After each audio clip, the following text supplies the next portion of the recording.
ওকে বন্ধুগণ, আজকে আমি আপনাদেরকে দেখাবো কিভাবে একটা ফিয়াসের স্টারিং মোটর বুশ চেঞ্জ করতে হবে। নর্মালি অনেক সময় এগুলা আপনার বেশিরভাগ 100K চালাইলে এই বুশগুলা নষ্ট হয়ে যায়। দেখতে পাচ্ছেন এটা ফেটে গেছে।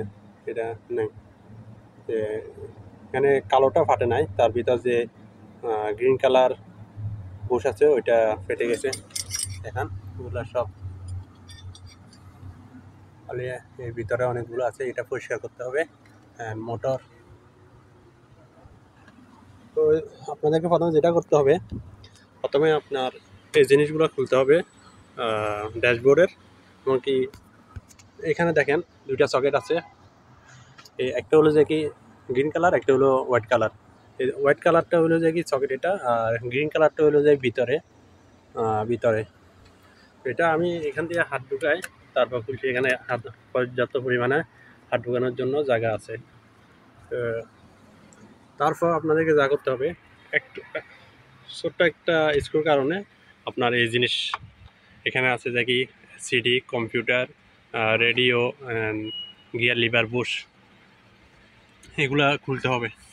খোলার পরে আপনাকে এই জিনিসটা বের করে আনতে হবে। এবং কি তারপর আরেকটা জিনিস খুলতে হবে, যে দেখতে পাচ্ছেন এখানে ব্রেক প্যাডেল। হ্যাঁ, এটা হচ্ছে ব্রেক প্যাডেল। এটার কারণে আপনার স্টারিংয়ে দেখতে পাচ্ছেন এখানে স্টারিং যে হোল্ডার স্ক্রু দেখতে পাচ্ছেন, আমি শো করে দেখাচ্ছি, এই জিনিসটা বাইর হয় না। তো তার জন্য আপনাকে অবশ্যই এই জিনিসটা খুলতে হবে, ব্রেক প্যাডেল। ব্রেক প্যাডেলের উপর দিয়ে একটা সুইচ আছে, অ্যাঙ্গেল সুইচ, এই সুইচটাও খুলে নিতে হবে। তো আমি এখন এখানে যেহেতু আমার খোলা শেষ, আমি এটা পরিষ্কার করে নিয়েছি। আর একটু যেহেতু অল্প ময়লা দেখা যাচ্ছে, ওইটাও পরিষ্কার করে নিব। তারপর এই যে নতুন ড্যাম্পার বুশ,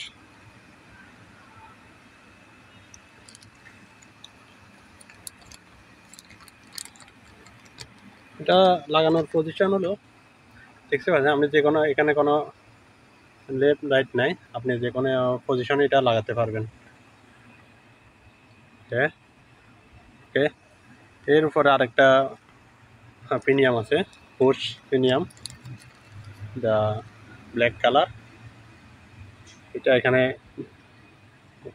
দেখতে পাচ্ছেন, এইখানে উপরে থাকবে।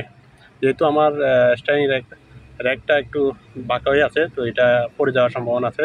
আপনি যখন লাগাবেন তখন এটা স্ট্রেট করে নেবেন, এভাবে খুলবেন, এভাবে লাগাবেন। আর অবশ্যই আমার চ্যানেলটা, ভিডিওটি যদি ভালো লাগে সাবস্ক্রাইব করে পাশে থাকবেন। এগুলা খুলে নিতে হবে। দেখতে পাচ্ছেন এখানে একটা এয়ারব্যাগ আছে, এখানে একটা এয়ারব্যাগ, স্টারিং এয়ারব্যাগ, এগুলো সব খুলে নিতে হবে। দেখতে পাচ্ছেন আমি সব খুলে নিয়েছি। এবং দেখতে পাচ্ছেন এটা হলো যে কি radio and BCD player, airbag and এখন সুইচ প্যানেল। এটা দেখতে পাচ্ছেন, এটাই জায়গা থাকে, এটাও খুলে নিতে হবে। এটাও খোলার অবশ্য ইজি ব্যাপার, এখানে তেমন পরিশ্রম করতে হয় না, শুধু ব্র্যাকেটগুলো খুলে নিলে তারপর কিছু 10 নম্বর স্ক্রু আছে ওগুলা খুলে নিতে হবে। ওকে, বাই বাই।